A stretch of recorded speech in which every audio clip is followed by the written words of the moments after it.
첫 번째 이슈 나스닥입니다. 트럼프 대통령이 중국으로부터 협상 제재 연락을 받았다고 했지만 중국은 이를 부인했습니다. 두 번째 이슈 크루드 오일입니다. 미국과 이란의 정상회담 가능성이 제기되고 있습니다.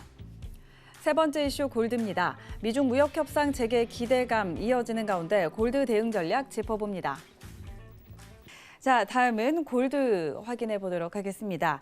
무역 협상 재개에 대한 미국과 중국의 입장이 서로 엇갈리고 있지만 시장은 여전히 이에 대해서 기대를 하고 있는 모습입니다. 미중 갈등에 폭등하던 골드 어제 잠깐 소폭 진정되는 모습 보이기도 했는데요. 현재 구간에서는 어떻게 대응해 봐야 할지 의견 들어보도록 하겠습니다. 업앤다운 들어보도록 하죠. 하나, 둘, 셋.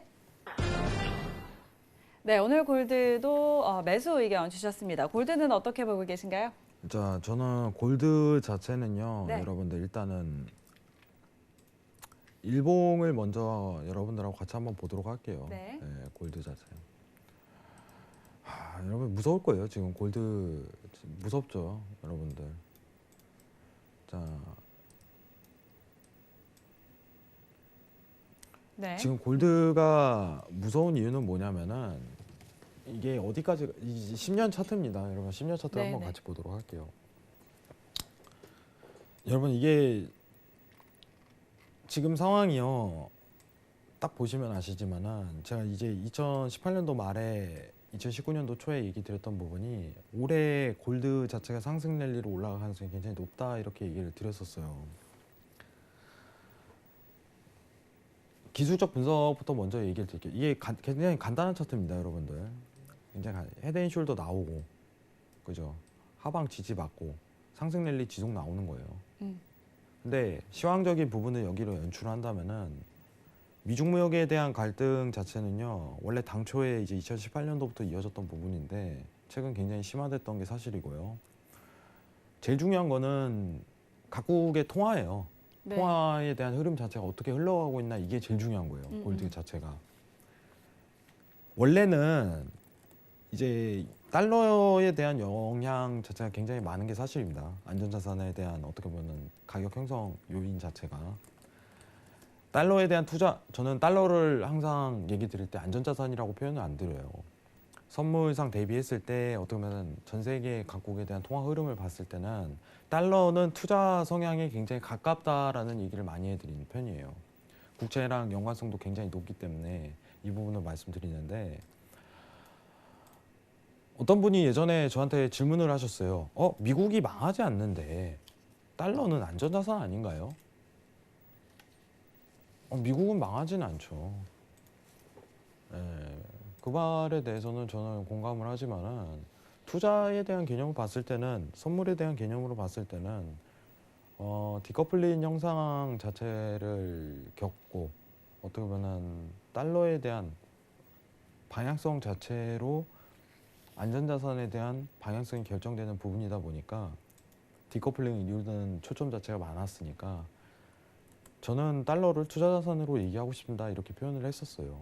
아주 오래전인데 근데 2019년도 들어서 여러분들도 기억하시지만은 6월에 이제 갑작스럽게 이제 각국의 전 세계가 양적 완화를 시도를 하기 시작했어요. 지금 이제 2달, 3달 가까이 됐네요. 네. 6월 초부터 얘기가 나왔으니까. 근데 너무 갑작스럽게 했어요. 저는 굉장히 중요한 내용이라고 생각을 해요. 근데 오늘 이제 데일리 트레이딩 관점에서는 좀 스탑을 하라고 미리 언급을 드리고 싶고요. 좀 더 중요한 얘기를 할 거니까. 양적 완화를 전 세계적으로 시도한다는 거는 투자에 대한 자금에 대한 투자처가 없다는 거예요. 외환거래에 있어서. 그러면 안전자산에 대한 수요 자체가 지속적으로 몰릴 가능성이 앞으로도 계속 높아요. 그러면은 여러분들이 상상을 하시는 부분에 있어서 이런 지속적인 상승에 대한 연출이 언제든지 나올 가능성이 굉장히 높습니다. 네, 네. 제가 그때 이제 올해 초에 골드가 올해 매수에 대한 포지션 자체가 나올 가능성이 굉장히 높아요 이렇게 얘기 드렸던 거는 단순한 기술적 분석에 의해서예요. 시황이 아닌. 제가 이제 왜냐하면 미국 쪽에서 금리 인하로 궤도 변경할지 유로에서 갑작스럽게 이제 양적 완화를 시도할지는 제가 판단할 수가 없어요. 네, 네. 근데 6월부터 갑작스럽게 이제 시황까지 맞물려 버리니까 상황 자체 그대로 연출되는 거예요. 그럼 골드 자체가 지속적인 상승 랠리가 나올 가능성이 굉장히 높습니다. 연말까지요.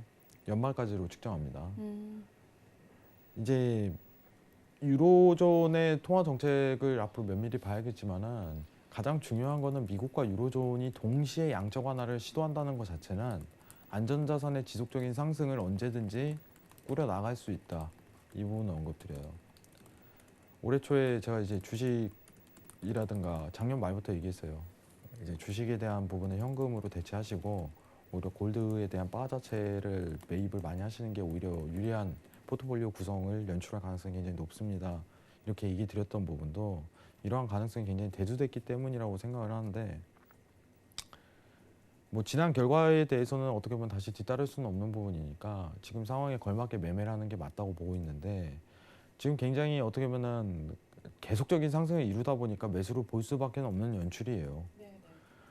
근데 만약에 포지션이 없거나 이런 데일리적인 부분보다는 중장기적인 포지션을 보시는 분들에게 있어서는 1400대 어떻게 보면 1000테이크 하반기가 올 때까지는 주구장창 기다려야 돼요. 왜냐하면 너무 위험한 단가이고 그러한 상황이 연출이 될 때까지는 기다려주는 이러한 모습도 보여야 된다고 생각을 합니다. 양적 완화를 좀 푸는 모습이 조금이라도 발견될 시에는 골드 자체가 좀 조정세가 내려올 가능성이 높아요. 그럼 그때 오히려 매수에 대한 찬스라고 생각하시고 그때까지 기다리시는 게 좋다고 미리 언급을 드리도록 하겠습니다. 데일리 트레이딩 관점에서 오늘 일단은 웨이팅을 하고요.